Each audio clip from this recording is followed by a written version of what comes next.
আসসালামু আলাইকুম পাইথন 101 কোর্সের আজকের এই ভিডিওতে আমরা পাইথনের অ্যাসাইনমেন্ট অপারেটর নিয়ে কথা বলবো। গত পার্টে আমরা কথা বলেছিলাম পাইথনের অ্যারিথমেটিক অপারেটর নিয়ে। তো আমাদের অ্যাসাইনমেন্ট অপারেটর বলতে কি বোঝায় এই জিনিসটা আমাদেরকে আগে জানতে হবে। তো অ্যাসাইনমেন্ট অপারেটর হচ্ছে কোনো একটা জিনিস অ্যাসাইন করার পরে অপারেট করা, অর্থাৎ আমরা যে যোগ বিয়োগ গুণ ভাগ যে জিনিসগুলো অ্যারিথমেটিক অপারেটরে করি নাই, ঠিক সেম জিনিসই আমরা একটা ভেরিয়েবলের ভেতরে স্টোর করে রাখার মাধ্যমে, অর্থাৎ ভেরিয়েবলের ভেতরে অ্যাসাইন করে রাখার মাধ্যমে যদি ম্যাথমেটিক্যাল কিছু করি তখন এটাকে বলা হয় অ্যাসাইনমেন্ট অপারেটর। বুঝেন নাই? ওকে, বোঝার কোনো প্রয়োজন নাই, কারণ আমরা এখন এক্সাম্পল সহকারে এটা দেখব। সো এটা দেখার জন্য আমরা একটু নিচে যাব এবং গত পার্টের থেকে আলাদা করার জন্য এই জায়গাতে আমরা লিখব অ্যাসাইনমেন্ট অপারেটর।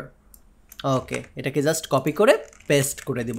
সো অ্যাসাইনমেন্ট অপারেটরের সবার শুরুতে আছে ইকুয়াল সাইন। এই যে আমরা ভেরিয়েবল ডিক্লেয়ার করি না, ভেরিয়েবলের ভেতরে যে 5 যে দিলাম, এই যে 5 যে বসাইলাম, এই বসানোটাকেই বলা হয় অ্যাসাইন করা। অ্যাসাইনকেই মূলত আমরা অ্যাসাইনমেন্ট বলে থাকি, বুঝতে পারলেন? সো এখন আমরা সে ডি ইজ ইকুয়াল সে 5 দিলাম। সো আমরা 5কে অ্যাসাইন করলাম। সো এটার পরে আমরা কি করব, আমরা এই ভেরিয়েবলের ভেতরে যোগ বিয়োগ করব। সে মনে করেন সাম is equal D plus 5। So এই যে এই জায়গাতে যে জিনিসটা করলাম এটাকেও আমরা অ্যাসাইনমেন্ট অপারেটর বলি। সো এই যে দেখেন ডি এর ভ্যালু 5 দিছি আর এই জায়গাতে 5 যোগ করলাম, তাহলে 5 আর 5 কত হয়? 10। এই 10টা কোথায় থাকবে বা এই 10টা কোথায় থাকবে? এই সামের ভেতরে। এখন যদি আমরা সামকে প্রিন্ট করি সাম, তাহলে আউটপুট হিসেবে আমরা 10 দেখতে পাবো। দ্যাট মিনস এই যে একটা ভেরিয়েবলের ভেতরে যে ম্যাথমেটিক্যাল কাজটা করতেছি, আগে কিন্তু আমরা এই জায়গায় করতাম, দেখেন আগে কিন্তু এইভাবে করতাম ডি প্লাস এ বা এ প্লাস বি, দেখেন প্রিভিয়াসই আমরা দেখাই এই যে এই জায়গায় প্রিন্টের ভেতরে করতাম। তো প্রিন্টের ভেতর না করে আমরা যখন একটা আলাদাই ভেরিয়েবল ডিক্লেয়ার করব এবং ওই ভেরিয়েবলের ভেতরেই যোগ করব না বিয়োগ করব, গুণ করব না ভাগ করব, এই সকল জিনিস বলে দিব, তখন সেটা হয়ে যাবে আমাদের অ্যাসাইনমেন্ট অপারেটর। আর এই অ্যাসাইনমেন্ট অপারেটরটাকে শর্টভাবে মূলত এইভাবে লিখে, অর্থাৎ এই যে এই যোগ করাকে এইভাবে লিখতে হয়, মানে শর্টকাট। এইভাবে করলেও যে রেজাল্টটা পাবো, এইভাবে করলেও সেম রেজাল্টটাই পাবো। সো আমরা এই শর্টকাট নিয়ম ফলো করে করব, বাট এই নিয়মটা ফলো করার আগে আমরা আরও 2-3 বার প্র্যাকটিস করে নিই। সো যোগের কাজটা কিন্তু আমরা করে ফেললাম। যোগের কাজ কি করলাম? এই যে এই জায়গায় ভ্যালুটা নিয়ে সামের ভেতরে রেখে দিলাম। দেন এবার আমাদের সামকে কল করব, আমরা সাম 1 না, সামকে কল করব। এখন দেখতে পাবেন আমাদের 10 আউটপুট করতেছে। তো এটা তো বুঝলাম। সো এটার পরে আমরা এখন শর্ট নিয়মে যোগ করব। আমি আগের কোডগুলোকে জাস্ট কমেন্ট করে দেব, কারণ এইগুলোতে আমরা কয়েকবার সাম প্লাস সাম 1 2 XYZ ABCD ইউজ করছি, যার কারণে আমরা এখানে আর ইউজ করতে পারবো না। So just control plus forward / click করে সবগুলো লাইনকে আমি জাস্ট কমেন্ট করে দিলাম। এখন আমাদের কমনভাবে ABCD ইউজ করতে পারবো। সো এখন আমি যোগ বিয়োগ করব, ঠিক এইভাবে আমরা বলে দেব সাম প্লাস ইকুয়াল আমাদের 5, এটা একসাথে হইতে হবে। That's it. এখন যদি আমি এটাকে প্রিন্ট করি সামকে সাম, আর এই জায়গায় 5 না, আমরা 10 দিই। ওকে, এখন যদি আমরা সামকে প্রিন্ট করি তাহলে দেখতে পাবেন 20 আউটপুট করতেছে। 20 কেন আউটপুট করতেছে? কারণ এই জায়গায় আমরা সাম বলতে বুঝি 10, কারণ এই সামের ভেতরে 10 আছে আর এই সামের ভেতরে 10 আছে। সো এগুলা কেটে দিচ্ছি, কনফিউশনের কোনো ব্যাপার রাখতে চাচ্ছি না। আমরা এই জায়গাতে সামও দিচ্ছি না, আমরা এ দিচ্ছি। এ ইজ ইকুয়াল সে 10।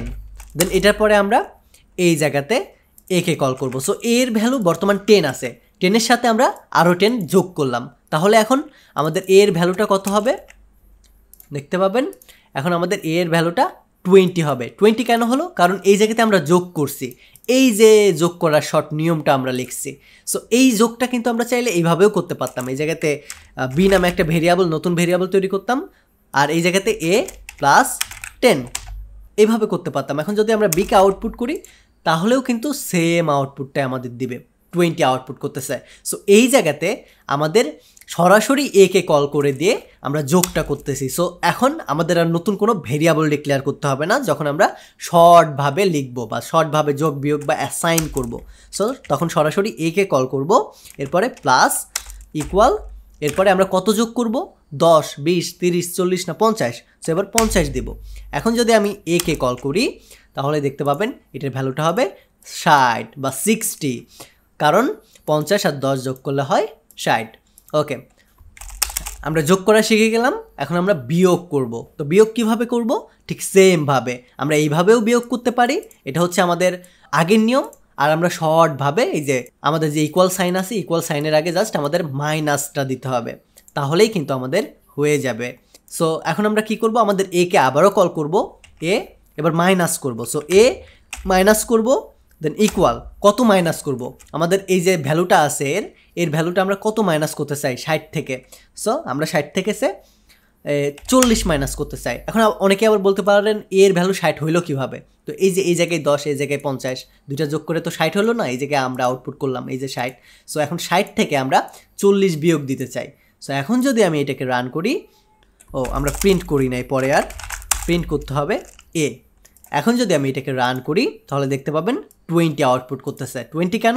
কারণ আমরা 60 থেকে 40 বাদ দিয়ে দিছি। আর আমরা যদি এই কনফিউশন না রাখি, এটাকেও যদি কমেন্ট করে দিই, ধরেন নাই, ডিলিটই করে দিলাম আমাদের কাজের সাথে। তো এখন এর ভ্যালু 10 আছে, 10 থেকে 40 বাদ দিলে কত থাকবে? -30 থাকবে। এখন যদি আমি রান করি দেখতে পাবেন -30 আসছে। আর আমরা 10-এর থেকে যদি 2 বিয়োগ দিই তাহলে আমরা 8 পাবো, দেখতে পাবেন 8ই আউটপুট করতেছে। দ্যাট মিন্স যোগ বিয়োগ গুণ ভাগ আমাদের যতগুলো অপারেটর আছে সবগুলো অপারেটর কিন্তু আমরা এইভাবে অ্যাসাইন করে করে ইউজ করতে পারবো। সো আমরা সময় নষ্ট করতেছি না, বাকি কাজগুলো যেহেতু আমরা আগের ভিডিওতে দেখেছি সেম নিয়মেই করতে পারবো, শুধুমাত্র আমাদের এইভাবে শর্ট ফর্মগুলো লিখতে হবে, তাহলেই হবে। এখন আমরা কথা বলবো কম্প্যারিজন অপারেটর নিয়ে। তখন অনেকে আবার বলতে পারেন কম্প্যারিজন অপারেটর এটা আবার কি, তাই না? সো আমাদের এইটার নামের ভেতরে কিন্তু এটার রহস্যটা লুকায় আছে। কম্প্যারিজন মানে কারোর সাথে কম্পেয়ার করা, যে তুই ভালো না আমি ভালো, এর গার্লফ্রেন্ড ভালো না আমার গার্লফ্রেন্ড ভালো, অনেক স্মার্ট, আমার গার্লফ্রেন্ড পৃথিবীর সেরা। সো এইভাবে আমরা বন্ধুদের সাথে মারামারি করি না, বলি না, ঝগড়া করি না। সো ঠিক এরকম হচ্ছে কম্প্যারিজন অপারেটর। আমাদের এই প্রোগ্রামিংয়ের ভেতরেও আমরা আমাদের নিজেদের জিনিস নিয়ে, নিজেদের অ্যাসেট নিয়ে আমরা বন্ধুদের সাথে বা আমাদের প্রোগ্রামিং ল্যাঙ্গুয়েজের সাথে আমরা কিন্তু ঝগড়া মারামারি করতে পারবো। সো ঝগড়া মারামারি করার জন্য বা কম্প্যারিজন করার জন্য আমাদের বেশ কয়েকটা অপারেটরের নাম আছে। একটা হচ্ছে আমাদের ইকুয়াল সাইন, ইকুয়াল বলতে আমাদের সমান সমান মাপে, অর্থাৎ তোর গার্লফ্রেন্ডের সুন্দর আমার গার্লফ্রেন্ডের সুন্দর, তাহলে ইকুয়াল। এরকম অনেক সময় আমরা বলি না, ঠিক এই কাজটাই পাইথনেও আছে।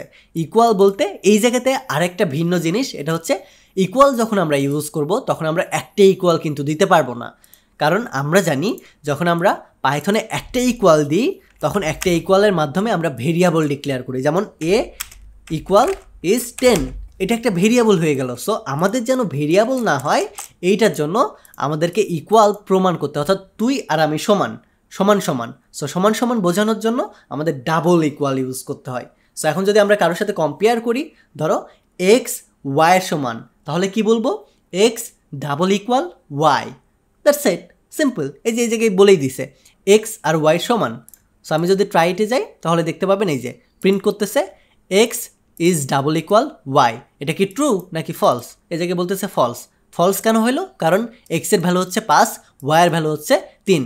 3 আর 5 কখনো সমান হতে পারে? কখনোই পারবে না। সো এই জায়গায় যদি আমি আবার 5 দিই তাহলে দেখবেন এই জায়গাতে ট্রু বলবে। দ্যাট মিন্স এক্স এবং ওয়াই সমান, দেখেন ট্রু বলতেছে। ওকে, সো এখান থেকে আমরা কি বুঝলাম? আমাদের যে ইকুয়াল সাইনটা আছে, অর্থাৎ কম্প্যারিজন করার যে ইকুয়াল সাইন আছে, এটার জন্য আমাদের দুইটা ইকুয়াল ইউজ করতে হবে। এইটার পরে যদি ইকুয়াল না হয়, অর্থাৎ আমরা বলবো আমার গার্লফ্রেন্ড বেশি সুন্দর, তোরটা বেশি সুন্দর না, সো এটার জন্য আমরা কি বলবো? প্রোগ্রামিংয়ের ভাষায় আমরা বলবো নট ইকুয়াল। তো এখন নট ইকুয়াল আমরা কিভাবে লিখতে পারি? নট ইকুয়াল লিখতে পারি আমাদের যে একটা এক্সক্লেমেটরি সাইন আছে এবং যে আমাদের একটা সমান সমান সাইন আছে, অর্থাৎ আমাদের যে ইকুয়াল সাইন আছে এটা, অর্থাৎ আমাদের exclamatory sign plus equal sign, এই দুইটা মিলে হয় নট ইকুয়াল, মানে এক না। এইটার পরে আসে আমাদের গ্রেটার দেন। গ্রেটার দেন হচ্ছে বলবে যে তোর গার্লফ্রেন্ডের থেকে আমার গার্লফ্রেন্ডের বয়স বেশি। সো অনেক সময় আমরা বলি না যে তোর গার্লফ্রেন্ড পিচ্ছি, আমার গার্লফ্রেন্ড একটু বড়, বা তোর গার্লফ্রেন্ড বুড়া, আমার গার্লফ্রেন্ড ছোট, পিচ্ছি, এরকম বলি না? সো আমাদের পাইথন ল্যাঙ্গুয়েজটাও তো রোমান্টিক, তাই না? সো এই জায়গাতেও বলতেছে ওয়াই তোর থেকে আমার গার্লফ্রেন্ড বড়, বা আমার গার্লফ্রেন্ড তোর থেকে অনেক ওপরে। সো এইটা আমার নিজের মানুষকে বা নিজের প্রিয়জনকে বড় দেখানোর জন্য আমরা গ্রেটার দেন ইউজ করি, বুঝতে পারলেন?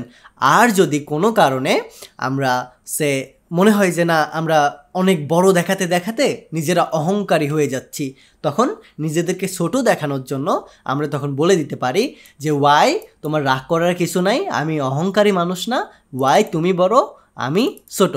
সো যখন আমি নিজেকে ছোট দেখাবো তখন আমরা ইউজ করব লেস দেন। ওকে, একদম পানির মতো সোজা, তাই না? ওকে, তো এখন আমরা কথা বলবো গ্রেটার দেন অর ইকুয়াল।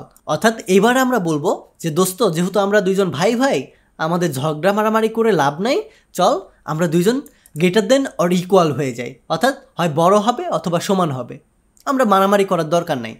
অর্থাৎ হয় তোর গার্লফ্রেন্ড বড় হবে না আমার গার্লফ্রেন্ড বড় হবে, অথবা সমান হবে। সো এই জিনিসটাই বলে আমাদের গ্রেটার দেন ইকুয়াল টু বা লেস দেন ইকুয়াল টু। এই জায়গায় আমাদেরকে বলছে গ্রেটার দেন ইকুয়াল মানে এক্স ওয়াইয়ের থেকে বড় অথবা সমান, আর এই জায়গাতে বলছে X less than equal to Y, হয় ওয়াই এক্সের থেকে বড় অথবা সমান। সিম্পল। এখন আমরা কথা বলবো লজিক্যাল অপারেটর নিয়ে। সো লজিক্যাল অপারেটরটা কি? সো আমাদের এখানেও কিন্তু আমাদের এই অপারেটরের নামের ভেতরেই আমাদের লজিকটা লুকায় আছে। এই জায়গায় বলতেছে লজিক দিয়ে বোঝা, মানে বলে না যে তুই একটু বুদ্ধি খাটালেই কিন্তু তুই বুঝতে পারবি। সো এই জিনিসটা হচ্ছে ঠিক এইরকম, যে আমাদের এই জায়গায় বলতেছে লজিক্যাল অপারেটর, অর্থাৎ লজিক দিয়ে বোঝা।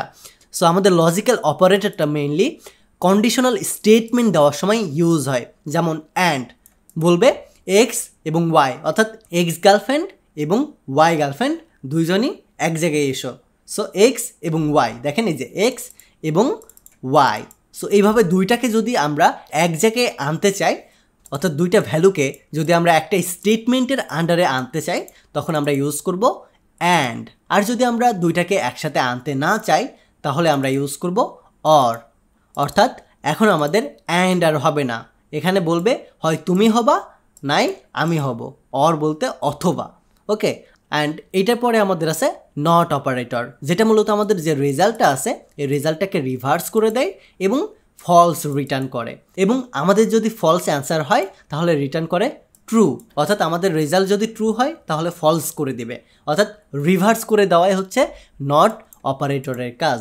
তো এই কাজগুলো যদি আমরা এখন করি, তাহলে এখন আমাদের কন্ডিশনাল স্টেটমেন্ট শিখতে হবে, ইফ ইলস এই জিনিসগুলো শিখতে হবে। এখন যদি আমি আপনাদের আবার ইফ ইলস নিয়ে কাজ করে দেখাই, তাহলে একটু মাথার উপর দিয়ে যাইতে পারে। সো এটার জন্য জাস্ট আপনাদেরকে পরিচিত করিয়ে দিচ্ছি, যখন আমরা এই লজিক্যাল বা কন্ডিশনাল স্টেটমেন্ট নিয়ে কাজ করব, তখন এই জিনিসগুলো আমরা প্র্যাকটিক্যালি ইউজ করব। ওকে, তো এই ভিডিওটা এই পর্যন্তই থাকবে, দেখা হবে এর পরের ভিডিওতে। আপনার যদি কোনো সাজেশন থাকে তাহলে কি করবেন, জাস্ট একটা কমেন্ট করে দিবেন। আমাদের এই স্পেশাল পাইথন 101 কোর্সটি সফলভাবে আপনাদের উপহার দেওয়ার পেছনে স্টাডি মার্টের এআই কুইজ টিমের অনেক বেশি ভূমিকা আছে।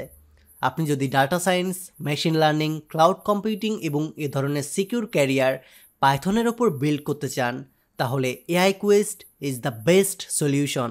তাদের কোর্সের সম্পর্কে বিস্তারিত জানতে ভিজিট করুন aiQuest.org। ডিসক্রিপশন এবং কমেন্ট বক্সে লিঙ্ক দেওয়া থাকবে। Take a risk.